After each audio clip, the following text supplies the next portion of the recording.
Iran ஒரே நாளிலேயே இஸ்ரேலை தரைமட்டமாக்கிவிடும் என எச்சரிக்கைகளை வெளியிட்ட அமெரிக்க இராணுவ தளபதி. ட்ரம்பினுடைய நிர்வாகத்திற்கு பதில் வழங்கும் முகமாக அதிரடியாக 2 எண்ணெய் சரக்கு கப்பல்களை கைப்பற்றிய ஈரானிய படைகள். இஸ்ரேலி ஆக்கிரமிப்பின் ஹைஃபா பிரதேசத்தினை இலக்கு வைத்து தாக்குதல்களை ஆரம்பித்த யமன் ஹவுதிகள். வடக்கு காசாவின் சுஜையா கிழக்கு பிரதேசத்திலே தெரித்து ஓடும் சிப்பாய்களும் பலஸ்தீனிய போராளிகளின் வீரியமான தாக்குதல்களும். பலஸ்தீனிய போராளிகளை நாய்களின் மகன்கள் என்று தூற்றிய துரோகி அப்பாஸ். இஸ்ரேலி ஆக்கிரமிப்பின் அரசியல் களத்தில் ஏற்பட்டிருக்கக்கூடிய பதற்றமும் மோதல்களும்.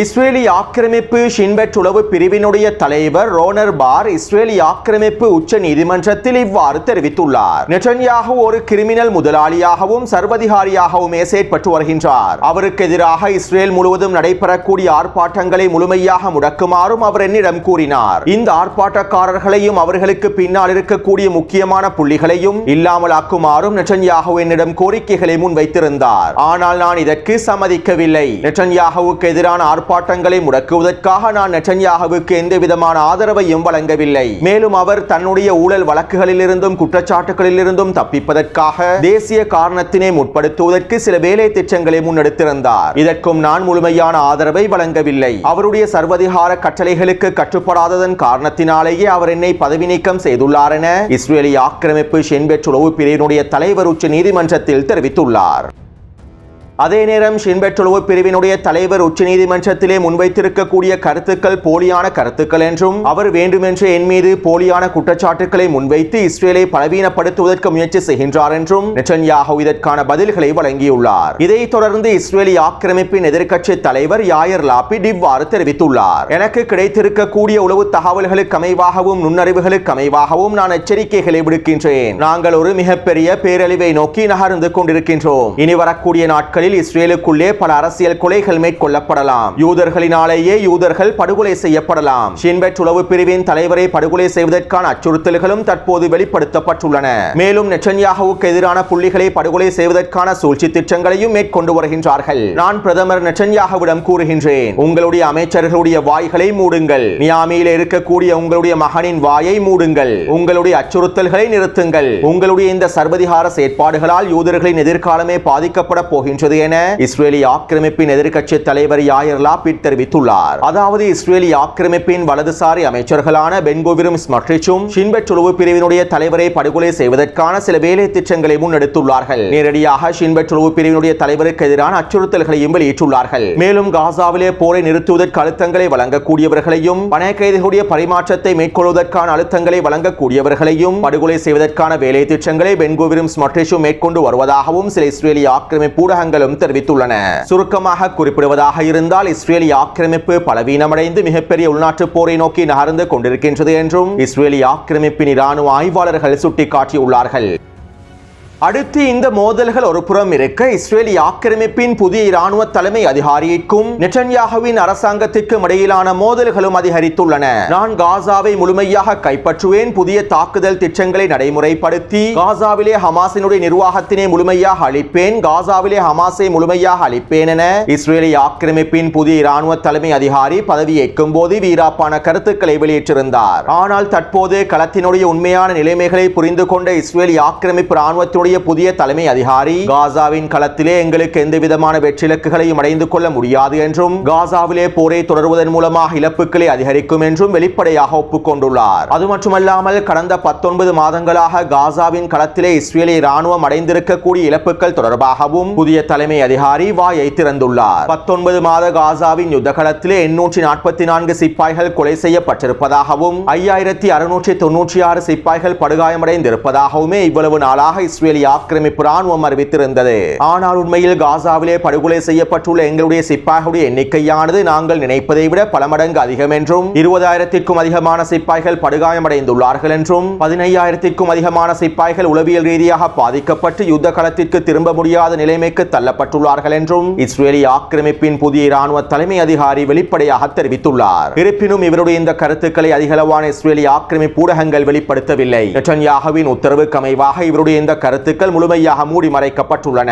அதே நேரம் நெட்டன்யாகுவுக்கு எதிராக இருக்கக்கூடிய ஒரு சில இஸ்ரேலிய ஆக்கிரமிப்பு ஊடகங்கள் மாத்திரமே இஸ்ரேலிய ஆக்கிரமிப்பு ராணுவ தலைமை அதிகாரியினுடைய இந்த கருத்துக்களை வெளியிட்டிருந்தார்கள். எனவே பலஸ்தீனிய ஆய்வாளர்களின் மதிப்பீடுகளுக்கு அமைவாக இஸ்ரேலிய ஆக்கிரமிப்பு ராணுவத்தின் 1/3 பகுதியினர் முழுமையாக அழிக்கப்பட்டுள்ளார்கள் என்பதனை தற்போது இஸ்ரேலிய ஆக்கிரமிப்பின் ராணுவ தலைமை அதிகாரியை ஒப்புக்கொண்டுள்ளார். இப்படியான நிலைமையில் நெட்டன்யாகு நேற்றிரவு இஸ்ரேலிய ஆக்கிரமிப்பு போர் அமைச்சரவை கூட்டத்தினை ஆரம்பித்திருந்தார். இதன்போது நெட்டன்யாகு சில முன்மொழிவுகளை வெளியிட்டிருந்தார். காசாவிற்குள்ளே கொண்டு செல்லப்படக்கூடிய மனிதாபிமான உதவிகளை ஹமாஸை பெற்றுக் கொள்கின்றது. இதனால் இதற்கு பிறகு காசாவிற்குள்ளே இஸ்ரேலிய ராணுவத்தின் மூலமாகத்தான் உணவுப் பொருட்கள் கொண்டு செல்லப்பட வேண்டும். காசாவின் ஒவ்வொரு பிரதேசத்திற்கும் இஸ்ரேலிய ராணுவமே உணவுப் பொருட்களை விநியோகம் செய்ய வேண்டும். இவ்வாறு இஸ்ரேலிய ராணுவம் காசா முழுவதும் உணவுப் பொருட்களை விநியோகம் செய்வதன் மூலமாக தேவையான அனைத்து உளவு தகவல்களையும் பெற்றுக் கொள்ள முடியும். எங்களுடைய கைதிகள் தொடர்பான முழுமையான தகவல்களையும் பெற்றுக் கொள்ள முடியும். தற்போதைய சூழ்நிலையில் ஹமாஸை முழுமையாக பலவீனப்படுத்துவதற்காகவும் அவர்கள் தொடர்பான சில முக்கியமான உளவு தகவல்களை பெற்றுக் கொள்வதற்காகவும் இருக்கக்கூடிய ஒரு சிறந்த வாய்ப்பாக இந்த உணவு விநியோகத்தை பயன்படுத்தலாம் என நெட்டன்யாகு போர் அமைச்சரவையில் கருத்துக்களை முன்வைத்திருப்பதாக இஸ்ரேலிய ஆக்கிரமிப்பு ஊடகங்கள் தெரிவித்துள்ளன. அதாவது காசாவிற்குள்ளே உணவுப் பொருட்களையும் மனிதாபிமான உதவிகளையும் இஸ்ரேலிய ஆக்கிரமிப்பு ராணுவத்தினை பயன்படுத்தி விநியோகம் செய்வதற்கான முன்மொழிவையே நெட்டன்யாகு முன்வைத்துள்ளார். இருப்பினும் நேற்றைய போர் அமைச்சரவை கூட்டத்தில் நெட்டன்யாகுவுடைய இந்த முன்மொழிவுக்கு இஸ்ரேலிய ஆக்கிரமிப்பின் புதிய ராணுவ தலைமை அதிகாரி தன்னுடைய முழுமையான மறுப்பை தெரிவித்துள்ளார். சிப்பாய்களுடைய பற்றாக்குறைக்கு மத்தியில் அதிகாரிகளுடைய பற்றாக்குறைக்கு மத்தியில் காசாவின் யுத்த களத்திலே போரை தொடர முடியாது. மேலும் இந்த பற்றாக்குறைகளுக்கு மத்தியிலும் இழப்புகளுக்கு மத்தியிலும் காசா முழுவதும் இஸ்ரேலிய ராணுவத்தினால் உணவு விநியோகத்தினை மேற்கொள்வது ஒரு இலகுவான விடயமல்ல. மேலும் இஸ்ரேலிய ராணுவத்தின் மூலமாக காசாவிலே உணவுப் பொருட்களை விநியோகம் செய்வது எங்களுடைய கைதிகளின் உயிர்களுக்கு மிகப்பெரிய ஆபத்தினையும் ஏற்படுத்திவிடும். தற்போது காசாவிலே யுத்தத்தினை தொடராமல் அரசியல் ரீதியான பேச்சுவார்த்தைகளை மேற்கொண்டு பணைய கைதிகளை முழுமையாக மீட்டெடுப்பதே சிறந்த தீர்வாக அமையும் என இஸ்ரேலிய ஆக்கிரமிப்பின் புதிய ராணுவ தலைமை அதிகாரி போர் அமைச்சரவை கூட்டத்தில் தெரிவித்துள்ளார். இதைத் தொடர்ந்து நெட்டன்யாகுவின் வலதுசாரி அமைச்சர்களும் நெட்டன்யாகுவின் அரசாங்க அமைச்சர்களும் இஸ்ரேலிய ஆக்கிரமிப்பின் புதிய ராணுவ தலைமை அதிகாரிக்கு எதிரான கருத்துக்களை முன்வைத்துள்ளார்கள். நாங்கள் இவரை உடனடியாக பதவியிலிருந்து நீக்கிவிட்டு புதிய தலைமை அதிகாரியை நியமிக்க வேண்டும் என்றும் இந்த முன்மொழிவுகளை மறுப்பதற்காக இவர் தண்டிக்கப்பட வேண்டும் என்றும் நெட்டன்யாகுவினுடைய அரசாங்க அமைச்சர்கள் கோஷங்களை எழுப்பியிருந்தார்கள். அதே போன்று பென்குவிரும் ஸ்மட்ரிச்சும் இஸ்ரேலிய ஆக்கிரமிப்பு ராணுவ தலைமை அதிகாரிக்கு எதிரான கருத்துக்களை முன்வைத்திருப்பதாகவும் அவரை மிரட்டி இருப்பதாகவும் இஸ்ரேலிய ஆக்கிரமிப்பு ஊடகங்கள் தெரிவித்துள்ளன. மேலும் நேற்றிரவு போர் அமைச்சரவை கூட்டத்திலே நடைபெற்ற இந்த மோதல்களை தொடர்ந்து எந்தவிதமான தீர்மானங்களும் நிறைவேற்றப்படாமல் போர் அமைச்சரவை கூட்டமானது கலைக்கப்பட்டுள்ளது. அத்தோடு இன்றிரவு போர் அமைச்சரவை கூட்டம் ஆரம்பிக்கப்பட்டு இவை தொடர்பான விவாதங்கள் முன்னெடுக்கப்படும் என்றும் இஸ்ரேலிய ஆக்கிரமிப்பு ஊடகங்கள் தெரிவித்துள்ளன. அத்தோடு இன்று காலை நிதியமைச்சர் ஸ்மோட்ரிச் இவ்வாறு தெரிவித்திருந்தார். நாங்கள் காசாவிலே போரை தீவிரப்படுத்த வேண்டும். தரைவழி தாக்குதல்களை மேற்கொண்டு ஒட்டுமொத்த காசாவையும் கைப்பற்றி இராணுவ ஆட்சிக்கு கீழால் கொண்டு வர வேண்டும். ட்ரம்பினுடைய திட்டத்திற்கு அமைவாக காசாவில் இருக்கக்கூடிய மக்களை முழுமையாக வெளியேற்றிவிட வேண்டும். இந்த செயற்பாடுகளை நெட்டன்யாகுவினுடைய அரசாங்கம் செய்வதற்கு தவறினால் நான் அரசாங்கத்தை விட்டு வெளியேறுவதற்கு தயாராகவே இருக்கின்றேன் என ஸ்மோட்ரிச் தெரிவித்துள்ளார். அடுத்து இஸ்ரேலிய ஆக்கிரமிப்பு ராணுவத்தின் ரிசர்வ் படைகளுடைய தளபதி மேஜர் ஜெனரல் இட்சாக் பிரிக் இவ்வாறு தெரிவித்துள்ளார். நான் அனைத்து இஸ்ரேலியர்களுக்கும் ஒரு உண்மையை வெளிப்படையாக கூற விரும்புகின்றேன். காசாவிலே நடைபெற்று வரக்கூடிய இந்த போரில் நாங்கள் தோற்று போய்விட்டோம். ஹமாஸ் தன்னுடைய ஆதிக்கத்தினையும் பலத்தையும் மீட்டெடுத்து விட்டது. 19 மாத யுத்தத்திற்கு பிறகும் எங்களுக்கு காசாவிலே வெற்றி இலக்குகளை அடைந்து கொள்ள முடியவில்லை. ஹமாஸினை காசாவின் களத்திலே பலவீனப்படுத்துவதற்கு எங்களால் முடியவில்லை. எங்களுடைய இராணுவ தலைமைகளினால் வெளியிடப்படும் உத்தியோகபூர்வமான செய்திகள் அனைத்தும் பொய்களால் நிரம்பியுள்ளன. எங்களுடைய இஸ்ரேலிய ராணுவம் காசாவிலே 10% குறைவான சுரங்கப்பாதைகளை மாத்திரமே அளித்துள்ளது. 25% அதிகமான சுரங்கப்பாதைகளை நாங்கள் முழுமையாக அளித்துவிட்டோம் என்று கூறியிருப்பது மிகப்பெரிய பொய்யாகும். காசாவில் இருக்கக்கூடிய அதிகளவான சுரங்கப்பாதைகளை எங்களால் கண்டுபிடிக்கவே முடியவில்லை என்கின்ற உண்மையை நாங்கள் தற்போது ஒப்புக்கொண்டே ஆக வேண்டும். இவ்வளவு நாளாக ஊடகங்களை பயன்படுத்தி போலி பிரச்சாரங்களை மேற்கொண்டமையினால் இதன் விளைவுகள் இஸ்ரேலிய சமூகத்தின் வீழ்ச்சியையும் அதிகரித்துள்ளது. நாங்கள் வரலாற்றிலே எப்போதும் இல்லாத அளவுக்கு பலவீனமடைந்துள்ளோம். இஸ்ரேலினுடைய எதிர்காலம் மிகப்பெரிய கேள்விக்குறியாகவும் மாறி வருகின்றது என ரிசர்வ் படைகளுடைய தளபதி மேஜர் ஜெனரல் இட்சாக் பிரிக் தெரிவித்துள்ளார். எனவே இந்த தகவல்களின் மூலமாக இஸ்ரேலிய ஆக்கிரமிப்பு எவ்வாறு பலவீனமடைந்துள்ளது என்பதனையும் இஸ்ரேலிய ஆக்கிரமிப்பின் அரசியல் களத்தில் ஏற்பட்டிருக்கக்கூடிய பதற்றத்தையும் மோதல்களையும் எங்களுக்கு தெளிவாக புரிந்து கொள்ளலாம்.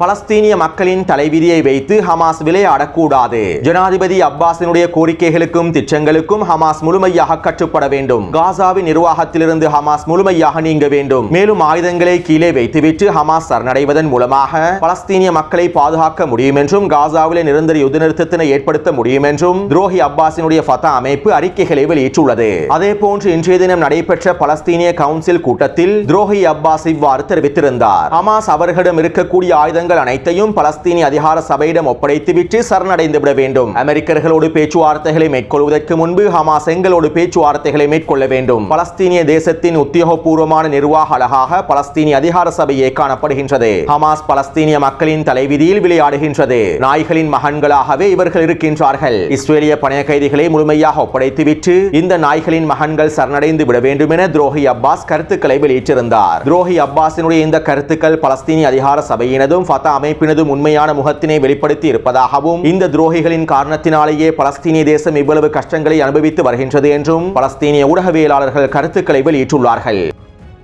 அடுத்து இஸ்ரேலிய ஆக்கிரமிப்பு. வடக்கு காசாவிலும் மத்திய காசாவிலும் இருக்கக்கூடிய 2 பாடசாலைகள் இலக்கு வைத்து வான்வழி தாக்குதல்களை மேற்கொண்டுள்ளது. இந்த தாக்குதலினால் குறித்த பாடசாலைகளில் இருக்கக்கூடிய 50க்கும் அதிகமான பலஸ்தீனிய மக்கள் இனப்படுகொலை செய்யப்பட்டுள்ளார்கள். அதே நேரம் பலஸ்தீனிய போராளிகளும் இஸ்ரேலிய ஆக்கிரமிப்பு ராணுவத்திற்கு உச்ச பதிலடிகளை வழங்கி வருகின்றார்கள். வடக்கு காசாவின் சுஜையா கிழக்கு பிரதேசத்திலும் தூஃபாவின் கிழக்கு பிரதேசத்திலும் பலஸ்தீனிய போராளிகள் வீரியமான தாக்குதல்களை மேற்கொண்டு வருவதாக தெரிவிக்கப்படுகின்றது. மேலும் இஸ்ரேலிய சிப்பாய்கள் சுஜையாவின் கிழக்கு பிரதேசத்திலிருந்து தெரித்து ஓடக்கூடிய காட்சிகளும் வெளியாக இருந்தன.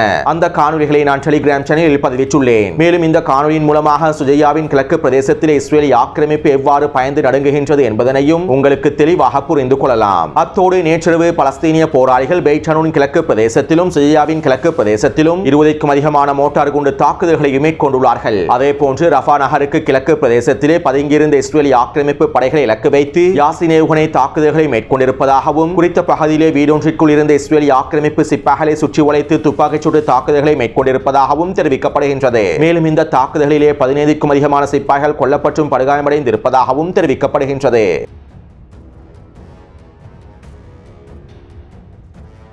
நான் இஸ்ரேலிய பிரதமர் மற்றும் என்னுடைய நெருங்கிய நண்பரான நெட்டன்யாகுவோடு தொலைபேசியில் விசேட கலந்துரையாடல்களை மேற்கொண்டிருந்தேன். வர்த்தகம் மற்றும் ஈரானுக்கு எதிரான போர் தொடர்பாக சில முக்கியமான விடயங்களை நாங்கள் பகிர்ந்து கொண்டோம். மேலும் எங்களுடைய கலந்துரையாடல்கள் சிறப்பாகவே அமைந்திருந்தன. எந்த ஒரு பிரச்சனையாக இருந்தாலும் நாங்கள் இருவரும் ஒரே பக்கத்தில் தான் இருக்கின்றோம். எங்களுடைய முடிவுகளும் ஆலோசனைகளும் ஒரே பக்கத்தை நோக்கி நகர்கின்றன. மேலும் இஸ்ரேலுக்கு நாங்கள் முழுமையான ஆதரவையும் தொடர்ச்சியாக வழங்குவோம் என டொனால்ட் ட்ரம்ப் நெட்டன்யாகுவுடனான தொலைபேசி உரையாடல் தொடர்பான கருத்துக்களை வெளியிட்டிருந்தார்.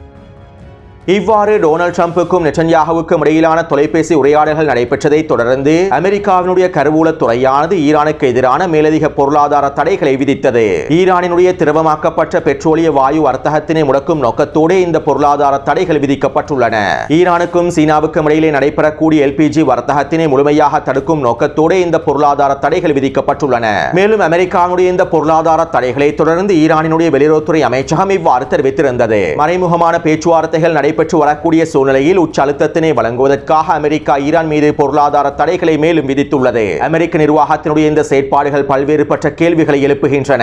மேலும் அமெரிக்க நிர்வாகம் நேர்மையாகவும் தீவிரமாகவும் இல்லை என்பதனையும் எங்களுக்கு இதிலிருந்து தெளிவாக புரிந்து கொள்ளலாம். மேலும் இந்த உச்ச அழுத்தங்களை வழங்குவதற்கான பொருளாதார தடைகள் அதிகளவான விளைவுகளையே ஏற்படுத்தக்கூடும் என ஈரானினுடைய வெளியுறவுத்துறை அமைச்சகம் தெரிவித்துள்ளது. அது மட்டுமல்லாமல் டொனால்ட் ட்ரம்பினுடைய இந்த பொருளாதார தடைகளுக்கு பதில் வழங்கும் முகமாக ஈரானினுடைய IRGC குதுஸ் படையினுடைய கடற்படையினர் ஹெர்முஸ் ஜலசந்தி பிரதேசத்திலே 2 முக்கியமான வர்த்தக சரக்கு கப்பல்களை கைப்பற்றியுள்ளார்கள். தன்சானியா கொடியோடு சென்று கொண்டிருந்த 2 எண்ணெய் கப்பல்களை கைப்பற்றியுள்ளார்கள். இந்த கப்பல்களில் இருக்கக்கூடிய 1.5 மில்லியன் லிட்டர் டீசல்களை ஈரானிய அரசாங்கம் முழுமையாக கைப்பற்றியுள்ளது. மேலும் குறித்த சரக்கு கப்பல்கள் மறைமுகமாக அமெரிக்க நிறுவனத்தோடு தொடர்பு பட்டிருப்பதாகவும் தெரிவிக்கப்படுகின்றது. அத்தோடு ஹெர்முஸ் ஜலசந்தி பிரதேசத்திலே இனி வரக்கூடிய நாட்களில் இன்னும் பல்வேறுபட்ட எண்ணெய் சரக்கு கப்பல்களை ஈரானிய தரப்பினர் கைப்பற்றுவதற்கு தயாராக இருப்பதாகவும் தெரிவிக்கப்படுகின்றது. அது மட்டுமல்லாமல் இன்றைய தினம் நடைபெற இருந்த அமெரிக்காவுக்கும் ஈரானுக்கும் இடையிலான மறைமுகமான பேச்சுவார்த்தைகளையும் ஈரானிய தலைமைகள் வருகின்ற சனிக்கிழமைக்கு பிற்போட்டுள்ளார்கள். அதே நேரம் வருகின்ற சனிக்கிழமை நடைபெறக்கூடிய மறைமுகமான பேச்சுவார்த்தைகள் தோல்வியடைவதற்கான வாய்ப்புகள் அதிகமாக இருப்பதாகவும் தெரிவிக்கப்படுகின்றது. அத்தோடு அமெரிக்காவின் முன்னாள் இராணுவ தளபதி டக்ளஸ் மெக்ரிகோர் ஊடகங்களிடம் இவ்வாறு தெரிவித்துள்ளார். ஈரானிடம் இருக்கக்கூடிய ஏவுகணை திறன்களும் நவீன ஆயுதங்களும் மகத்தானவை. ஈரானிடம் எவ்வாறான நவீன ஆயுதங்கள் இருக்கின்றது என்பது தொடர்பான உளவு தகவல்களை கூட அமெரிக்காவினால் பெற்றுக்கொள்ள முடியவில்லை. அத்தோடு போருக்கு செல்வதற்கு ஈரான் முழுமையாக தயாராக உறுதியாகவே இருக்கின்றது. மேலும் இந்த போரிலே களமிறங்குவதற்கு ஈரானுக்கு எல்லா விதமான உரிமையும் காணப்படுகின்றது. அதே நேரம் ஈரான் நவீன ஆயுதங்களையும் ஏவுகணைகளையும் பயன்படுத்தி ஒரே நாளிலேயே இஸ்ரேலை முழுமையாக தரைமட்டமாக்கிவிடும். ஒரே நாளில் இஸ்ரேலை தரைமட்டமாக்குவதற்கான எல்லா விதமான ஏவுகணை திறன்களும் ஈரானிடம் காணப்படுகின்றன. மேலும் ஈரானுக்கு எதிரான போரை ஆரம்பிப்பது ஒரு முட்டாள்தனமான விடயமாகவே பார்க்கப்படுகின்றது என அமெரிக்க இராணுவ தளபதி டக்ளஸ் அவர்கள் ஊடகங்களிடம் தெரிவித்துள்ளார். அடுத்து யமன் ஹவுதி ராணுவத்தினர் இன்னும் ஒரு அமெரிக்காவின் MQ-9 ட்ரோன் ஒன்றினை சுட்டு வீழ்த்தியுள்ளார்கள். மேலும் யமன் ஹவுதிகள் புதிய ஹைப்பர்சோனிக் பாலிஸ்டிக் ஏவுகணையை பயன்படுத்தி இஸ்ரேலி ஆக்கிரமிப்பின் வடக்கு பிரதேசமான ஹைஃபா பிரதேசத்தை இலக்கு வைத்து தாக்குதல்களை மேற்கொண்டுள்ளார்கள். தற்போது தாக்குதல்களுடைய வீரியத்தினை அதிகரிப்பதற்காகவே யமன் ஹவுதி ராணுவத்தினர் புதிய ஹைப்பர்சோனிக் பாலிஸ்டிக் ஏவுகணையை களமிறக்கி ஹைஃபா பிரதேசத்தினை இலக்கு வைத்து தாக்குதல்களை மேற்கொண்டிருப்பதாக யமனினுடைய ஊடகங்களும் தெரிவித்துள்ளன. எனவே இந்த காணொலி தொடர்பான கருத்துக்களை பதிவிடுங்கள். தொடர்ந்தும் என்னுடன் இணைந்திருங்கள். நன்றி, வணக்கம்.